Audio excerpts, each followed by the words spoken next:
أعوذ بالله من الشيطان الرجيم بسم الله الرحمن الرحيم الحمد لله الذي أكرمنا بالإيمان وعزنا بالإسلام وجعلنا من أمة محمد عليه الصلاة والسلام. E falendrojmë Allahun që na nderoi me iman, na lartësoi me islam dhe na bëri për umetit Muhammed sallallahu alaihi wasallam. Allah i lartësuar, të nderuar vëllazën, e ka nderuar njeriu me një dhuratë hynore. I ka dhënë njeriu diçka që quhet el aqlu, logjik, mendje shëndosh. Me qëtë el aql që ja ka dhënë njeriu, e ka nderuar njeriu mbi gjithë krijesat e tjera. Kjo ka qenë edhe arsyeja pse Allahu i ka urdhëruar të gjithë melekët me ra në sejdë Ademit. Ka thonë se ky ka aql, ky ka logjik. Ky din me emërtu të gjitha sendet. Wa allama Adama al-asma'a kullaha. Ja ka mësuar Allahu Ademit të gjitha emrat. Pra, shkaku i aqlit, i mendjes, i logjikës që Allahu ja ka dhënë njeriut, e ka nderuar. Andaj Allah në Kur'an ju drejtohet pikërisht njerëzve që shfrytëzojnë mendjen, e shfrytëzojnë logjikën. Andaj disa herë na vije thirrja hynore në Kur'an ku thot Zoti, efela ta'qilun, a nuk po mendoni, a nuk po logjikoni. Thirr Zoti për me shfrytëzu këtë logjik që Allahu ja ka dhënë njerëzve. Madje fjala el aql në Kur'an na përmendet 49 herë. Aq rëndësi ka kushtuar Allahu mendjes edhe logjikës së shëndosh, sa që Allahu në Kur'an po na përmend 49 herë. Mirë po, përdorimi i mendjes nuk është një proces i thjeshtë. Një pjesë e njerëzve e kanë aqlin, e kanë mendjen, mirë po sikur nuk din me shfrytëzu ç'është dohet. E shfrytëzojnë në formë të gabuar. Këta vërtetojmë edhe me Kur'an, ku thot Zoti, bel aktharuhum la yaqilun. Shumica e njerëzve nuk mendojnë, nuk logjikojnë. Pra kanë ata logjik, mirë po nuk e shfrytëzojnë logjikën që Allahu ja ka dhënë. Pra njeriu gjatë përdorimit të mendjes mundet me i pa disa anshmëri, disa tmeta.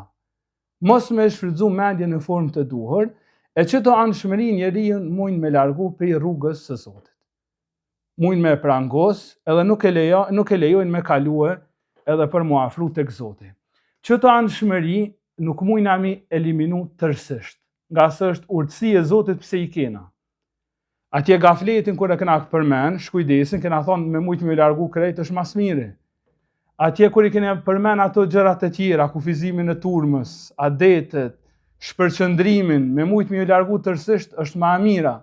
Mirë po prej anshmërisë së mendjes, nuk bajnë athiri me u largu plotësisht se dhe nuk mujmë. Mirë po dhe arsyeja tjetër, pse ato ekzistojnë e ka një urtësi. Është një hikmet, pse Allahu i ka kriju. Mirë po duhet me i menaxhu. Të parën që po du me një sot dersin me ta, është një anshmëri e mendjes, që në gjuhën arabe i thojnë, at-ta'thir at-tabayyun. Ndikimi ose efekti kontrastit. Ose në gjuhën angleze, contrast effect. Ky si term është term i ri bashkohor në psikologji, ama në Kur'an edhe në hadithet pejgamberit alayhis salam e gjejmë përmendur që 1500 vjet. At-ta'thir at-tabayyun, ndikimi i kontrastit. Çka është ndikimi i kontrastit? Është kur gjykojna për diçka, nuk e gjykojna për shkak të vlerës së saj reale, po e gjykojna tu e krahasu me diçka tjetër. Çka është efekti i kontrastit? Nuk e gjykojna në mënyrë të duhur, po e gjykojmë kur e krahasojmë ose në krahasim me diçka tjetër. Ky gjykim mundet ka njerë njeriu me aprish rahatin këtë botë, mundet me humb edhe ahiretin. Madje, kjo llogaritet njëna prej arsyeve më të mëdha që njeriu e dërgon drejt smundjes së shekullit, e që është depresioni. Kur i krahason gjërat. Pse tha mundet me humb edhe dynjan, se ja prish rahatin e dynjas. Shembull, ti me mundësitë e tua e ke marrë dhe ke rezervu për familjen tënde një pushim. Edhe atë pushim e ke marrë, e ke rezervu më herët, i ke caktu datat, i ke para pagu, edhe e ke rezervu një pushim veror dikun afër, me mundësitë e tua. Mirë, në atë gëzim që ka familja jote, për shkak që kanë me shku në pushime diko, mujnë mu taku me një familje tjetër. Tash kur vjen llafi i pushimit, edhe ata thonë që edhe na kena me shku në pushim. Kur i pyesin ku keni me shku jo, ata thonë Maldive. Ata thonë një pushim dikon krejt larg. Ata thonë me një pushim shumë luksos. Tash që ky gëzimi i familjes tone që ke të ngrit lart, çka ndodh në atë moment? Për më njëherë bie poshtë. Pse se tash nuk po vlerësohet pushimi në bazë të mundit tën, në bazë të angazhimit, në bazë mësimeve tua, po krahasohet me Maldivën, po krahasohet me Dubain, po krahasohet me vendet e shtrejta. Që kjo është e ta'thir e tabiyyun. Mirë, kjo anshmëri, thamë se ka urtësi pse ekziston. Allah i lartësuar me ka kriju.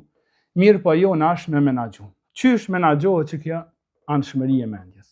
Të parën që na përmendin dietarët është se kjo anshmëri menaxhohet duke e kuptuar rregullin mbi të cilën funksionon bota.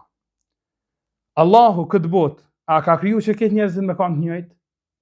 Jo, as në din, as në dunja. Këtë njerëzit janë wa inna sa'yakum la shatta. Mundin e ju e keni të lloj-llojshëm. Edhe punë ka thënë Zoti keni të ndryshme. Mirë. Kur e kupton njeriu që ta, e kupton që standardi i njerëzve nuk do të më kanë i njëjtë, gjendja e njerëzve nuk do të më kanë e njëjtë, njerëzit nuk do të më kanë të njëjtë. Andaj e kemi hadithën nëse se keni harru, kur ka thënë pejgamberi sallallahu alaihi wasallam. Innama an-nasu kal ibilil mi'a la takadu tajidu fiha rahila. Thot pejgamberi alayhis salam, njerëzit janë sikurse devet. Në 100 deve, zor se e gjen një deve të përshtatshme për shal. Ku është lidhja e hadithit me temën? Lidhja e hadithit me temën është, po thot pejgamberi alayhis salam, mos lypni njerëz të përkrym, se s'keni me gjetë. Se në 100 njerëz, po thot pejgamberi alayhis salam, ti s'ke me gjetë një që i ecë muhabeti me ty, një të përshtatshëm.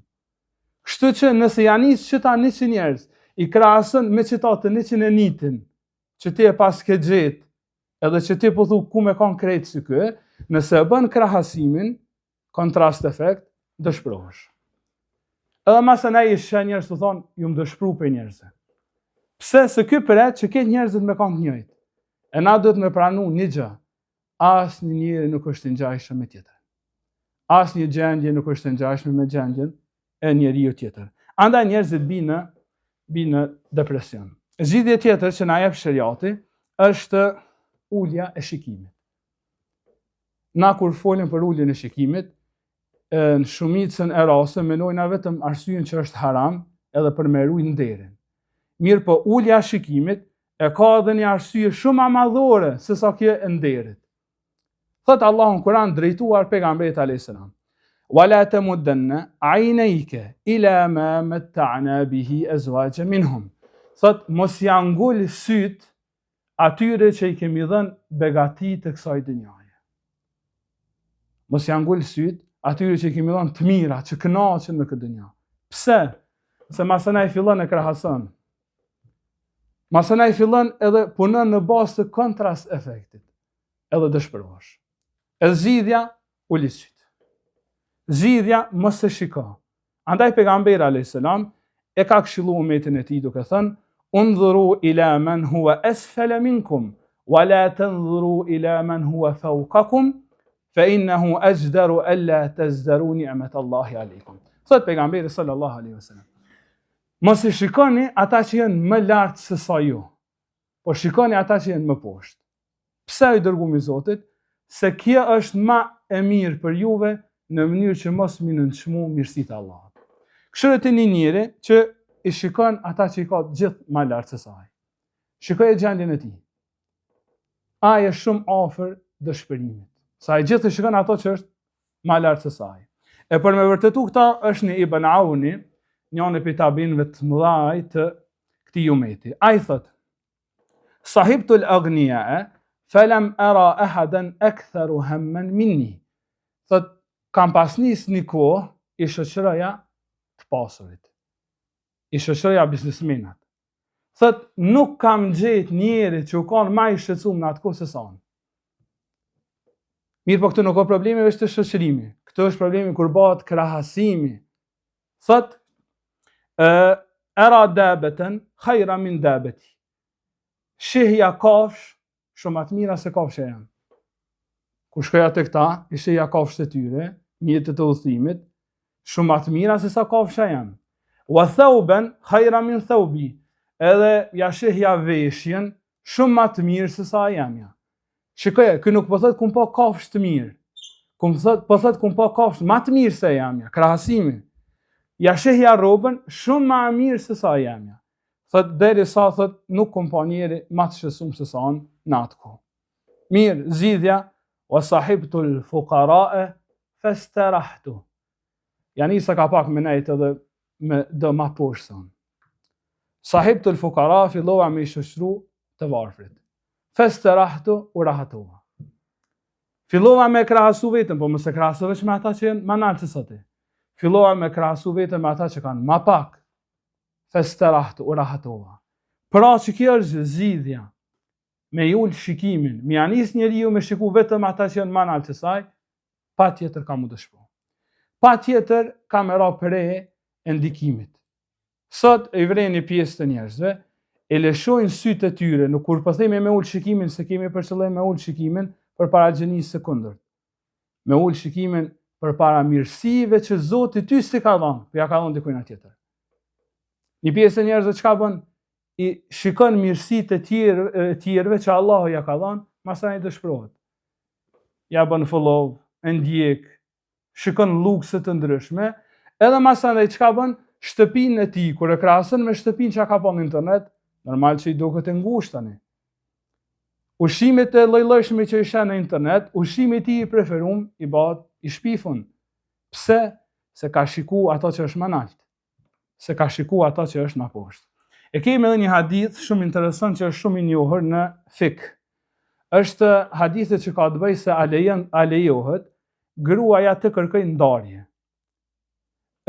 Ka qenë Thabit ibn Qais, shok i pejgamberit sallallahu alaihi wasallam. Gruaja e tij shkon një herë tek pejgamberi alayhis salam i thotë ja Rasulullah, ky është burrim përpara krejt xhamatit. Thotë ja Rasulullah, ky është burrim. Pasha Allahun, as nuk pa akuzoj në moral, e as nuk pa akuzoj në fe. Mirë po du mu nda prej tij. Po du mu nda prej tij. Thotë la utikuhu, sun për ja shë syt, sun për përballoj. Pejgamberi alayhis salam ja lejon me një kusht. Thot, a ja kthen mehrin që ai ta ka dhënë, kopshtin, ajo thot, ja kthej bel ezid, në kof nevoja, edhe pishtoj diçka. Tash, fikhu merret me ata lejohet gruaja me kërku ndamje apo jo, që është meselë tjetër. Neve na intereson një gjë mjaft me rëndësi. Çka e shtyri gruan e Thabitit me kërku ndarje prej burrit të saj, kur po thot as pa akuzojnë moral, as në fe. Arsyen e kemi gjetë në transmetimin e Nesaiut. Në transmetimin e Nesaiut, ajo grua i ka thënë pejgamberit sallallahu alaihi wasallam: Inni rafa'tu janib al-khiba fa ra'aytuhu fi 'iddah. Thot në ditë i dërguari i Allahut e ngrita perdën e dhomës time. Pra, e qita kryt në dritare. Thot fa ra'aytuhu fi 'iddah. E pash Thabitin i shkon me dëshok si kallabllak. I shkon thot mesin e disa njerëzve. Thot fa idha huwa ashadduhum sawadan wa aqsaruhum qamatan wa aqbahuhum wajha. Ma i ziu, ma i shkurti. Thot edhe ma i shëmtuare i shkon Thabit. Thot pe asaj dite s'un pesha. Çka e shtyri gruan që është shumë rahat në shtëpinë e saj? Me thon pejgamberi ai sa ndon pe tina. E shtyri ngritja e perdës. Thot e kum ngrit perdën edhe shikova për rreth. Sot familje të muslimanëve i shkatron ngritja e perdës. Nashta jo ngritja e perdës së shtëpisë, po ngritja e perdës së TikTokut, të Instagramit. Tu shiku atë njerëz shumë edhe rrethana të shumta, edhe gjendje të mira, masanaj për një mes në përballon burri gruan, as gruaja burrin. Arsyeja është shumë e thjeshtë. Njeriu ndikohet. Është ndiku gruas sahabiut, sahabike ka qenë. E nuk po ndikohemi ne? Ndikohesh. Shikoj çka thot Allah në surën Zukhruf. Thot Allahu në Kur'an: "Walaula an yakuna an-nasu ummatan wahidatan laj'alna liman yakfuru bir-rahmani li buyutihim suqufan min fiddah wa ma'arij 'alayha yadhharun."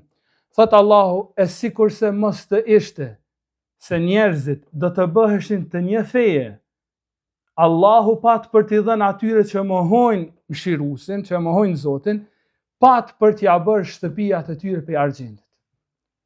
Kulmet e tyre, shtëpinë e tyre, shtratin e tyre, wa zukhrufa, pat për t'i dhënë Allah dhe stolit shumëta. Mirë, po pse po thot Zoti, nuk e bana një gjatil, se njerëzit kishin mund ndiku. Edhe masanej, kush e mohon Zotin e ka shpinë për argjendit, kishin me fillu njerëzit me mohu Zotin kretë. E shkaku i kësaj që mos me ndiku, Allah thot nuk e bana një gjatë të tillë. Pra, është zgjidhja këtij problemi, është me ul syt. E kemi edhe një pjesë tjetër që na zgjidh për këtij problemi, e që ai është zgjerimi i rrethit të krahasimit. A tha më herët, kjo është cilësi e mbjellën tek njeriu, na nuk synojna me hjek, synojna veç me menaxhu. Tash zgjidhja është mos u krahaso me dynjan, zgjero rrethin, krahaso me ahiret. Për shembull në surën Zuhruf që e përmenda më herët, Allahu thot në ajetin në vijim: "Wa zukhrufa", dhe patëm për t'i dhënë stoli, çka thot vazhdimi?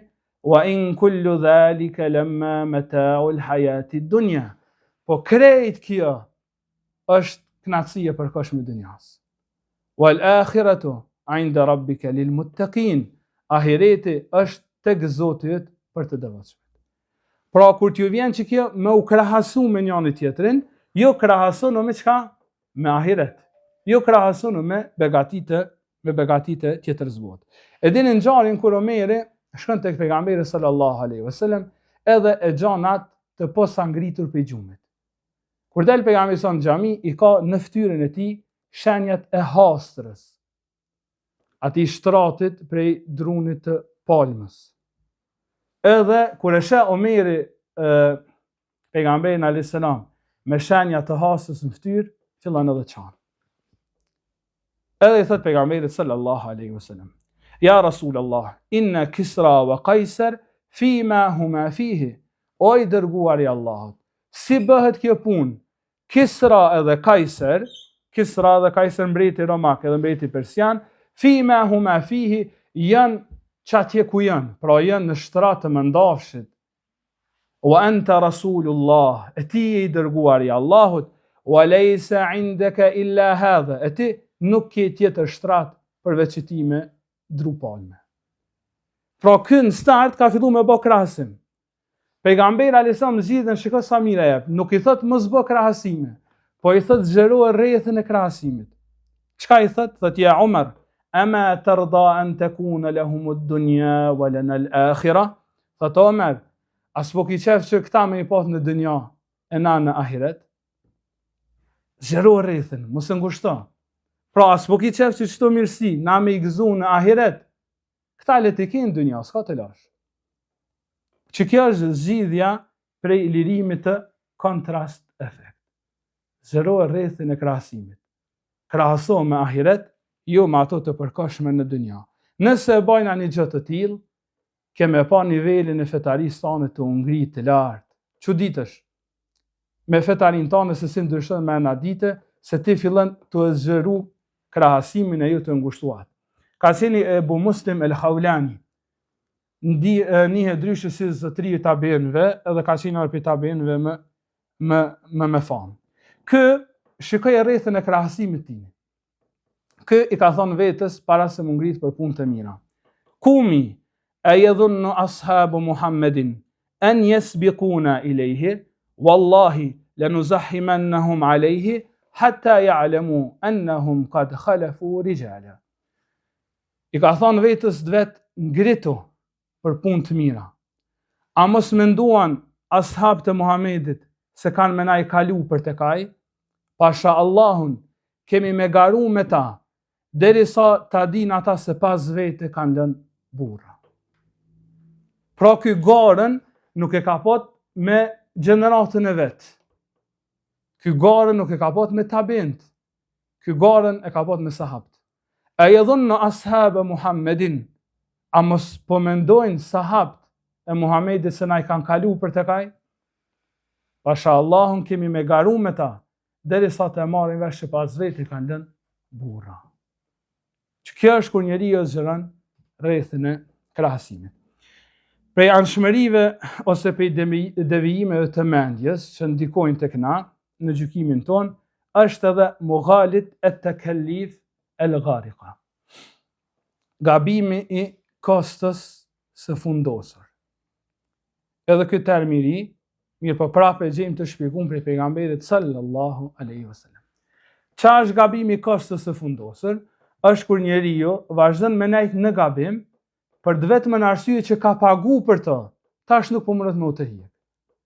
Kur e kemi qëllimin ka pagu për të, se kemi me qëllim vetëm paron fizike, po ka dhënë mund, ka dhënë përpjekje, ka harxhu kohë, tash po i qëndron mas gabimit shkaku i asaj që ka shpenzu për të.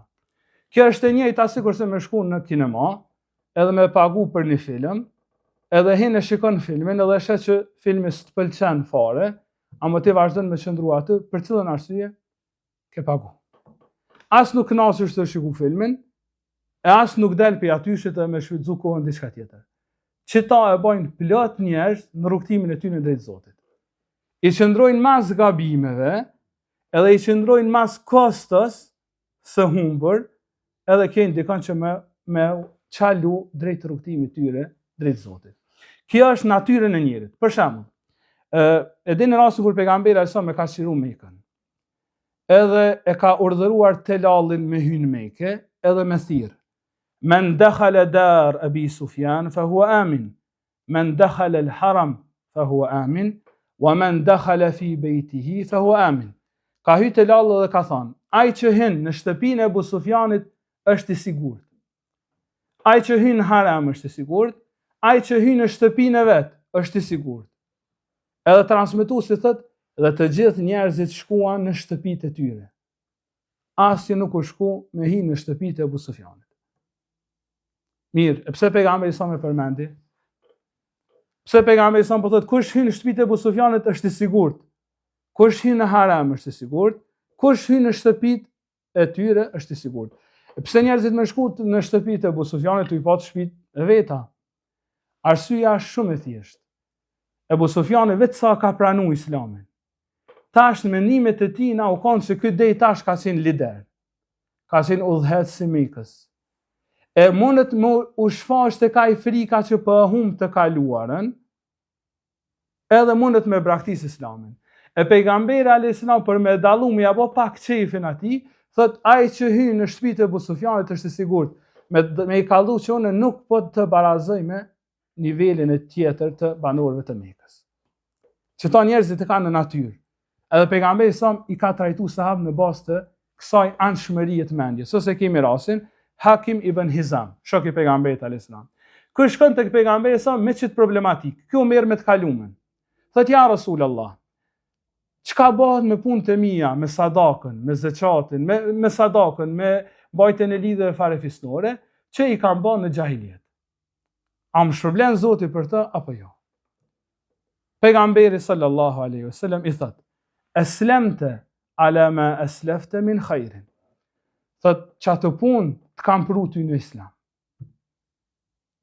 Nuk pi thot as që shpërblehesh për to, as që nuk shpërblehesh. Pse? A shpërblehet njeriu kur bën punë të mira në kufër? Normal që jo. Tash pejgamberi sa po thot me i thon këtij na jo, mundet me nxit që mu largu prej Islamit. Edhe i thot çato punë të mira të kam pru ty në Islam. Pra pejgamberi sa mi ka trajtu njerëzit në bazë të kësaj anshmërie të mendjes. Mirë, cila është zgjidhja? Zgjidhja është shumë e thjeshtë. Mos u merr me të kalumen. Nëse don për me kanë në rrugë të Allahut i lirë, të kalumen do të me lanë aty ku e ka vendin. Andaj sa bukur kanë thënë ulemaja, kanë thënë ai që merret me të kaluarën i ngjasën iblisit. Kur i ka thënë Allah, pse nuk i ke rënë sejdë Ademit, çai ka thënë ana khairu minhu khalaqtani min narin wa khalaqtahu min tin. Unë jam shumë më i mirë se ai. Mua më krijove pe zjarrit, ata krijove pe dhejut. Pra zjarri është i fuqishëm, nuk mundet me ju përkul dhejut, është merr me të kalumën. Ai që merret me të kalumën i ngjasën iblisit. Andaj zgjidhja për me kanë i lirë në rrugën e Zotit është të kaluarën me flak tutje. E kemi edhe një prej anshmërive të mendjes, e që është korniza e ngjarjes. Me i shiku ngjarjen vetëm për një kandi, vetëm për një kornizë. Kjo është anë e cektë e mendjes, mirë po që shumë musliman bien prej e saj. Për shembull, mundet që një qesë me pat mosmarrveshje, probleme. Tash të dytë flasim për njëjtën ngjarje, dytë flasim për njëjtën datë. Mirë po të dytë thojnë gjëra të ndryshme. Edhe të dytë e thojnë të vërtetën. Pse kjo? Se ky e shikon për këndit të tij, ndërsa ai e shikon për këndit të saj. Që kjo është me shikun ngjarjen veç për një kornize. E besimtari nuk e shikon ngjarjen për një kornize, po e shikon nga të gjitha këndet. Shembull, ai ka thënë Omeri pejgamberit sallallahu alaihi wasallam, o i dërguari i Allahut, që ky është Abdullah ibn Seluli, kreu i munafikëve të Medinës. Ky po bashkëpunon me pabesimtarë. Ky me mujt sot na vret, sot na myt. Ky bën plane, ky flet kundra teje. Murni adrub unuqa. Lam të rahatoj. Që kjo kërkesë e Omerit, a është e keqe? Jo, kjo është meritoria për një gjë që ka bë Abdullah ibn Seluli. A ka leju pejgamberi alayhis salam?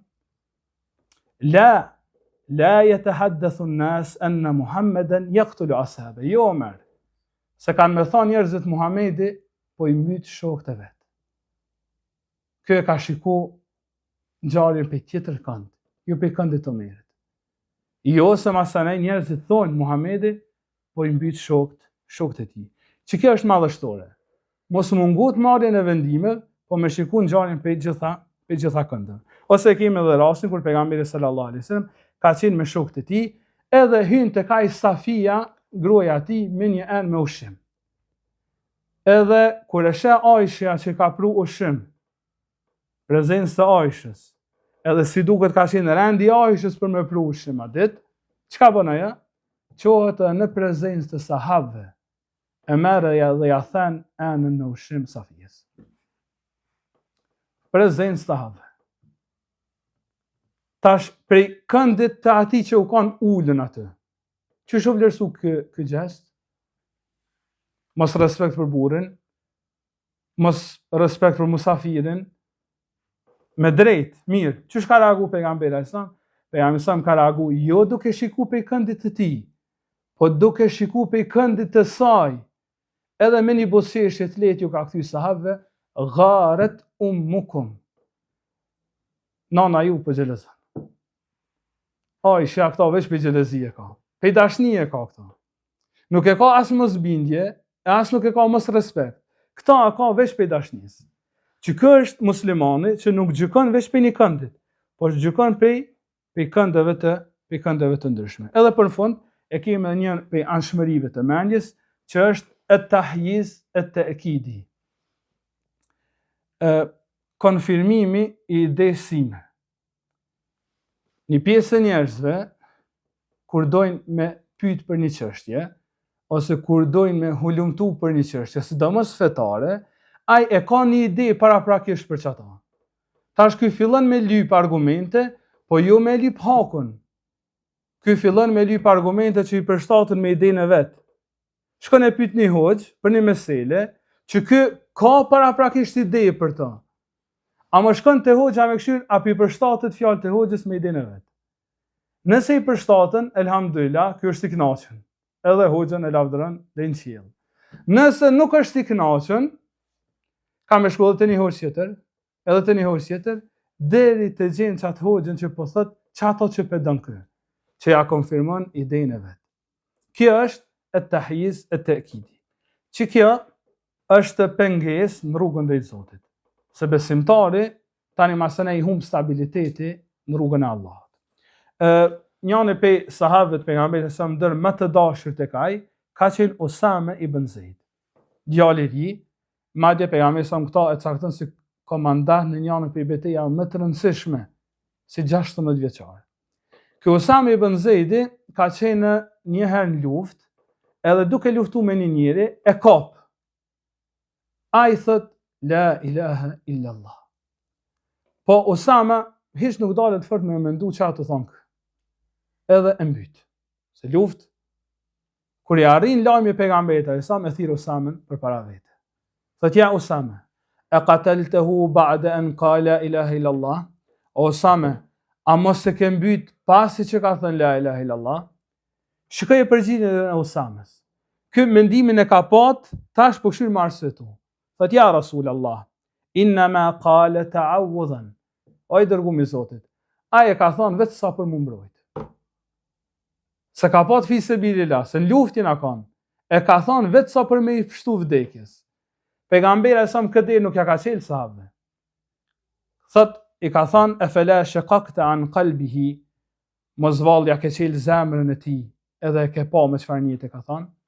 E thot Usame, ka vazhdu pejgamberi alayhis salam 10 herë me më thonë, e qataltahu ba'da an qala ilaha illa Allah. Si e mbyte masi tha la ilaha illa Allah.